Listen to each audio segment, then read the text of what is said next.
طبعا جارێ لیژنەکە لە سەرەتای کارەکانیەتی جارێ زووە بڵین چ مادەیە گۆڕانکاری لەسرە، بەڵام ئەم لیژنەیە جەنابتان دەزانن لەسەر داواکاری بە حساب خۆپیشاندەران دروست بووە. داواکاری خۆپیشاندەران و یان ئەوەی لە میدیا و لە هەندێک لایەنە سیاسیەکان دەیویستین تەرکیز دەکەنە چەند سەر شتێک، بۆ نمونە گۆڕینی سیستەمی سیاسی لە سیستەمی پەرلەمانی بە سیستەمی سەرۆکایەتی کە لە مادەی یەکدا هاتووە. هەروەها داواکارێکی زۆریش هەیە بۆ گۆڕینی دەسەڵاتی کارگێڕی لا مرکزی پارێزگاکان و هەروەها کەمکردنەوەی ئاستی فیدرالیەت کە هەرێمی کوردستان هەرێمێکی فیدرالی لە دەستوری عێراقدا دیارە شتی تریش، بەڵام ئەمە شتە گرنگەکانن کە بە حساب خۆپیشاندەران بەناوی خۆپیشاندەرانەوە دەوترێت کە من پێم وایە ئەمانە داواکاری خۆپیشاندەرانی لە ڕاستیدا بەڵکو ئەجەندای سیاسین لایەنێک دەیانەوێت تێکەڵ بە داوەڕەوەکانی خۆپیشاندەرانی کەن. وڵا خۆی ئیجراعاتەکان ئاڵۆزن بۆ هەموارکردنی دەستوری عێراقی و زۆر ئیجراعاتی ئاڵۆز دانراوە، بۆیە بەم دەستورەی عێراق دەوترێ دەستورە ئەو دەستورانەی کە قورسن لە ڕووی هەموارکردنەوە هەمواریان بکەی. وەکو بەڕێزت وتت کۆمەڵی ئیجراعات هەیە، دەبێت پێشنیاز پێشکەش بکرێت لەلایەن لیژنەکەوە، دوای ئەوە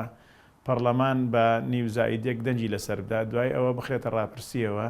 میلەتی عێراق دەنجی لەسەر بدا، دوای ئەوە دوو لە سەرسەی سێ پارێزگا ڕەتی نەکاتەوە. ئەمە بە گوێرەی مادەی 142 کە من پێم وایە ئێستا ئەجوا لە بارە لە بەغدا لە چ لە ناو پەرلەمان بە ئاسانی دەتوانرێت ئەگەر بیانەوێ 166 کورسی کۆ بکەنەوە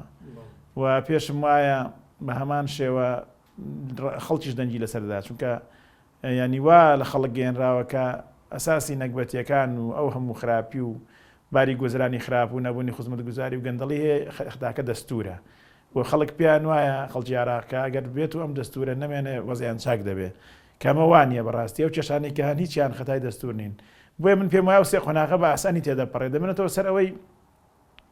ئەگەر ئەو هەموارانە لە بەرژەوەندی کە خەڵکی کوردستان نەبوون، خەڵکی کوردستان یان هەر سێ پارێزگا دەتوانن ڤیتۆی بکەن، ئەویش بە ئەوەی کە دەبێت دەنگدەرانی دوو لە سەرسەی سێ پارێزگا ڕەتی بکەنەوە. وە پرسیارەکە ئەوەیە ئەگەر بێت و ینی تەنها ئەم بربەستە هەیە، پێم وایە سێ بربەستەکەی تر ئاسانە بۆ تێپەڕاندنیان ئەگەر سوور بن لەسەر گۆڕانکاری، ئەگەر لایەنە شیعەکان تەڕاجوع نەکەن ئەمێنێتەوە سەر ئەم بربەستە ئەم ڤیتۆی کورد یان ڤیتۆی سێ پارێزگا. ئەمەش بەڕاستی نازانین ئایا دوو لە سەرسەی دەنگدەرانی سێ پارێزگا کۆ دەبێتەوە یان کۆ نابێتەوە، ئەوە دەبێت چاوەڕێ بکەین بەو کاتە. جارێک گۆڕینی سیستەمی سیاسی لە سەرۆکایەتیەوە بۆ لە پەرلەمانەوە بە سەرۆکایەتی ئەمە جۆرێکە لە دیکتاتۆریەت، چونکە سیستەمی سەرۆکایەتی بەڵێ سیستەمێکی دیموکراتیە، بەڵام تەنها لە ئەمریکا دیموکراتی بووە کە لە شوێنی تر جێبەجێکراوە نەیتوانێت دیموکراتیت بەدیبێنێ بۆ بە دیکتاتۆریەت و زۆر نمونەشمان هەیە، سەدا دەیەها نمونەمان هەیە، بەتایبەتی لە ڕۆژهەڵاتی ناوەڕاست هیچ سیستەمێکی سەرۆکایەتی نەیتوانیوە بێ بە دیموکراتی. دیارە ئەمە کە بوو بە دیکتاتۆریەت ئەمە هەموو گەلانی عێراق زەرەر دەکەن، لە پێشیانەوە کورد و بەتایبەتیش ئێمەی کورد تاڵی و ئینمان زۆر بینیوە لەسەر دەستی ڕژێمی دیکتاتۆری. دووەم طبعا هەر مادەی یەک نییە کە مادەیەکیان گۆڕی دەبێت مادەکانی تایبەت بە دەسەڵاتی پەرلەمان و دەسەڵات پێکەنانی حکوومەتیش بگۆڕن، ئەوە زۆری دەوێت. دووەم وەکوتم هەروەها هەوڵێک هەیە بۆ کەمکردنەوەی دەسەڵاتی پارێزگاکان و هەرێمەکانیش، بۆ نمونە دەستکاریکردنی مەسلەی ئەو دەسەڵاتانەی کە لە مادەی 110 هاتوون لەگەڵ دەسەڵاتەکانی تر. ئەم دەستوری فدرالی عێراق دەستورێکی زۆر باشە، دەسەڵاتە زۆرەکانی داون بە هەرێم و پارێزگاکان، دەسەڵاتە کەمەکانی هێشتونەوە بۆ حکوومەتی ناوەند. لەوە دەچێت لە ئێستادا ئەو تەوەجوهە هەبێ کە زۆرێک لە دەسەڵاتەکان بجێڕنەوە بۆ حکوومەتی ناوەند، کە ئەمەش دووبارە لێدانە لە فدرالیت و لە لامەرکەزیەت کە خۆی لە خۆیدا بەتایبەتی مادەکانی پەتایبەت بە ڕێخستنی سەرەتی نیشتیمانی نەوت و غاز و ئەمانەوە، کە من پێم وایە خۆی لە خۆیدا دووبارە و هەروەها جگە لە کەمکردنەوەی دەسەڵاتەکانی هەرێمەکانیش کە دیارە ئەمە دەبێتە زەرەر لە خەڵکی کوردستان. دیارە خەڵکی کوردستان زۆر ناڕازین لە حکوومەتی هەرێم و پێیان وایە و زۆر خەڵکەیە پێی خۆشم هەرێمە هەر نەمێنێ، بەڵام بەڕاستی ئەمە ڕقێکە لە حکوومەتی هەرێم. ئێمە دەبێت ڕق لەم دەسەڵاتدارانەی یەکێتی و پارتی و ئەوانەی کە چەند ساڵە حکومی هەرێم بەم ناشرینێ دەکەن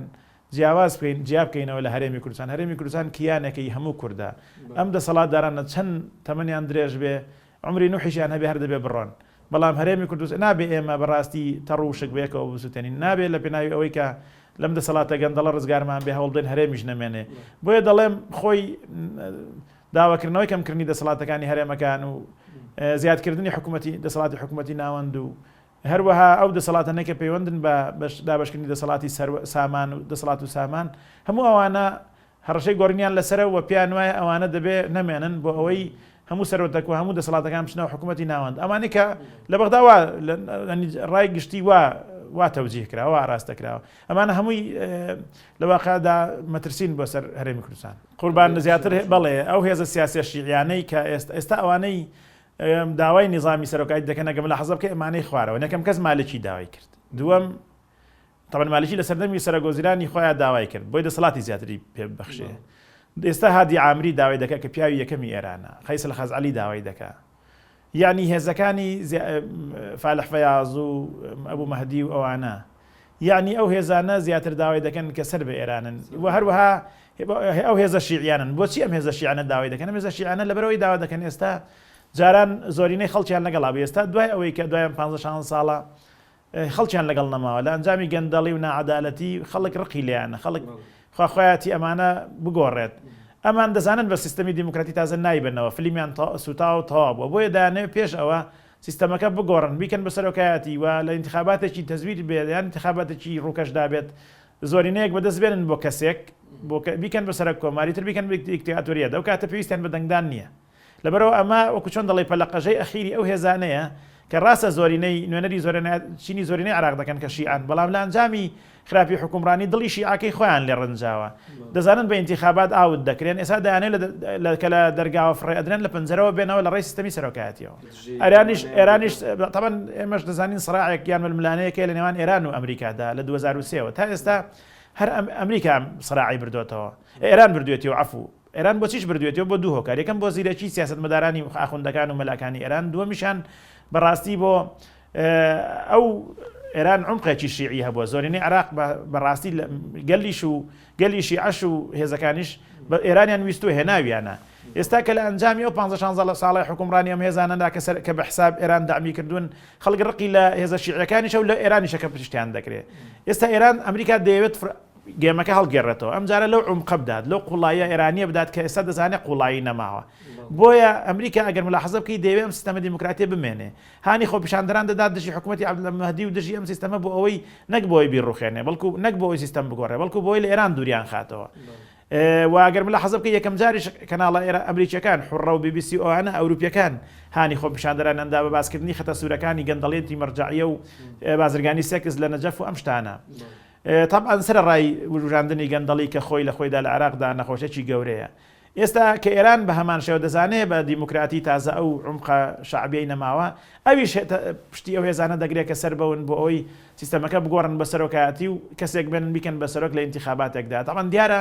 ئێستا ئیوایە دەڵێ باشە عادل عەبدولمەهدی دەوری چیە دەڵێن ئێران نایە عادل عەبدولمەهدی لە ئێستادا لابشێ بەڵکو دەیەوێت تاوەکو خانووی انتخابات نەگۆڕێ و کۆمیسیۆن نەگۆڕێ انتخاباتێکەکەی سەرۆکایەتی نەکرێ ئەم حکوومەتە بمێنێتەوە چونکە دەترسێت ئەگەر لابچێ لەوانەیە فەوزا دروست بێ ئەو نەخشەیە کە لە مێشکیاندایە لەبار بچێ بەڵام بەڕای من ئەمریکا دەیەوێت ئەم سیستەمە بمێنێتەوە گرنگ نیە عادل عەبدولمەهدییان چیە بەس بەلایەوە گرنگە ئەم سیستەمە دیموکراتیە کە بنیاتیناوە بەردەوام بێ و بەڵام بەلایەوە گرنگە لە دەستی ئێران و جەبهەی ڕۆژهەڵات دەری بێنێت